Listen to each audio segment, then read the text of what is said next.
তাদের প্রত্যেককে জানাচ্ছি যে আমরা আজকে আমাদের বর্ধমানের অত্যন্ত পরিচিত একজন বাগানি, যিনি আজ আমাদের মধ্যে নেই, শ্রী মানিক চৌধুরী, যিনি প্রয়াত হয়েছেন, তার স্মৃতির উদ্দেশ্যে আজকে বাগান বিলাস এবং অ্যাডেনিয়াম এই দুটি গাছের যে পরিচর্যা এবং তার দেখভাল করা এবং সেই গাছের গ্রাফটিং কী করে করা হয় তার উপরে একটি ওয়ার্কশপের আয়োজন করেছি। এটা আমাদের 2 নম্বর ওয়ার্কশপের আগের ওয়ার্কশপটি বোলপুরে হয়েছিল, আমরা বর্ধমানে করছি। সামনের দিনে আমরা পশ্চিমবঙ্গের আরও বিভিন্ন অঞ্চলে করবার চেষ্টা করি।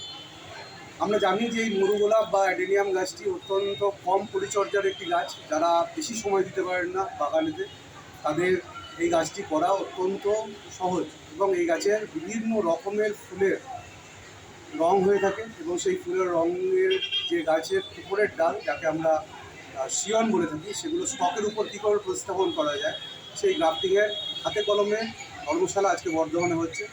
প্রায় 50 জন 54 জন মোট এখানে অংশগ্রহণ করছে এবং আরও সমস্ত পরিচালক মণ্ডলীকে নিয়ে এবং যারা কর্মশালায় আজকে প্রশিক্ষক হিসেবে এসেছেন তাদের মিলে প্রায় 70 জনের মতন মানুষ এখানে উপস্থিত হয়েছে। আজকে রেলওয়ে ইনস্টিটিউট বর্ধমানে আমরা এই কাজটি করছি। সামনের দিনে বর্ষাকালে গাছের ভুবন বর্ধমানের বিভিন্ন প্রান্তে এবং পশ্চিমবঙ্গের বিভিন্ন প্রান্তে বৃক্ষরোপণ কর্মসূচি করবে। এছাড়াও রক্তদান শিবির আমরা করেছি বোলপুরেতে।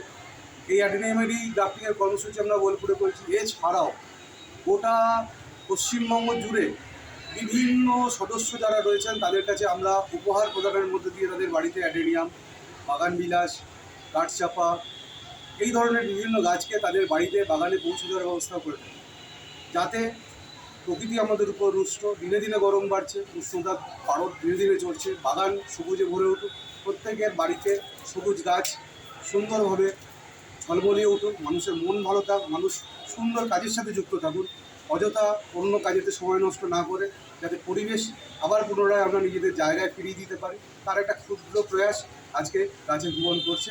আমরা চেষ্টা করব এই কাজ আমরা ভবিষ্যৎ দিনে আরও কীভাবে চালিয়ে যেতে পারি। মানুষের সাড়া কেমন বুঝছে? মানুষের সাড়া অত্যন্ত ভালো।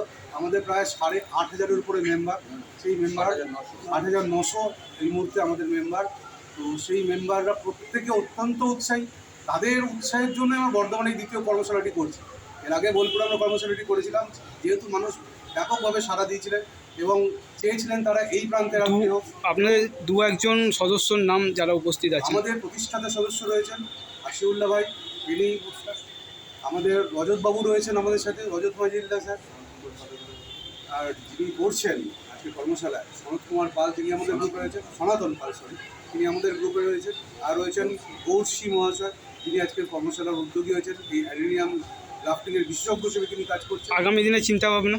আগামী দিনে বললাম আমরা এই শুধুমাত্র বাগানের সাথেই জড়িয়ে থাকবো এটাও আমরা ভাবছি না। আমরা ভাবছি আরও বৃহত্তর ক্ষেত্রে মানুষের পরিষেবাতে আমরা কী করে পৌঁছে দিতে পারি। যেমন আমরা রক্তদান শিবির করেছিলাম, আরও এরকম জনমুখী কর্মসূচি করা যায় কিনা আমরা সেই ব্যাপারে উদ্যোগী হব। বর্তমানে কিছু আলোচনা, বর্তমানের বিভিন্ন জায়গায় আমাদের ইচ্ছা রয়েছে। আজকেই আমরা এখানে একটি সভা করব এই গোটা অনুষ্ঠানটির পর, যে বর্ধমানের বিভিন্ন জায়গাতেই বর্ষার সময়তে বৃক্ষ জাতীয় গাছ কিছু লাগানো যায় কিনা, বট গাছ বা অশ্বত্থ গাছ, এই ধরনের গাছ যেগুলো ছায়াদান করে, প্রচুর অক্সিজেন দেয়, সেই ধরনের গাছ বর্ধমানে লাগানো যায় কিনা এবং কোন কোন জায়গায় লাগানো যায় সেটা আমরা সদস্যরা মিলে আলোচনা করে ঠিক করে সামনের কর্মসূচি যখন করবো আপনাদের দেওয়া যাবে।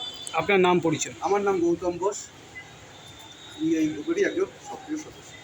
ধন্যবাদ।